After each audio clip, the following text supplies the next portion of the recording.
Kenapa hanya Semenanjung saja diesel dinaikkan, Sabah Sarawak tak dinaikkan? Pengguna yang paling tinggi diesel di kalangan awam ialah di Sabah dan Sarawak. Ada dua darjat kita ni. Di Semenanjung kita ditekan, di Sabah Sarawak harga diesel tak dinaikkan. Jadi kepada orang-orang Sabah, usahlah kamu pangkah ataupun memilih Perikatan Nasional. Kalau pilih, dia akan berusaha untuk hapuskan subsidi. Minta dengan kerajaan pusat, hapuskan subsidi di Sabah dan di Sarawak kerana tidak seimbang dengan apa yang berlaku dekat persekutuan.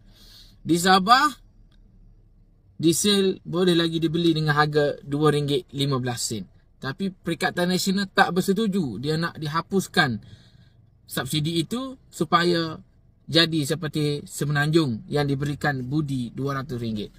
Jadi kepada orang-orang Sabah, Perikatan Nasional tak akan memikirkan soal kebajikan kamu yang mana kamu lebih 60% menggunakan diesel, terutamanya di kawasan-kawasan pedalaman dan kepulauan.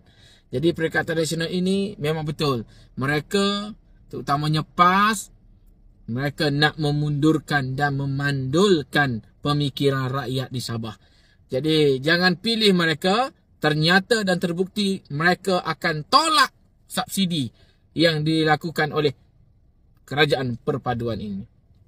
Mereka tak bersetuju kamu orang semua dapat subsidi. Mereka nak sama supaya disasarkan budi diesel untuk rakyat Sabah.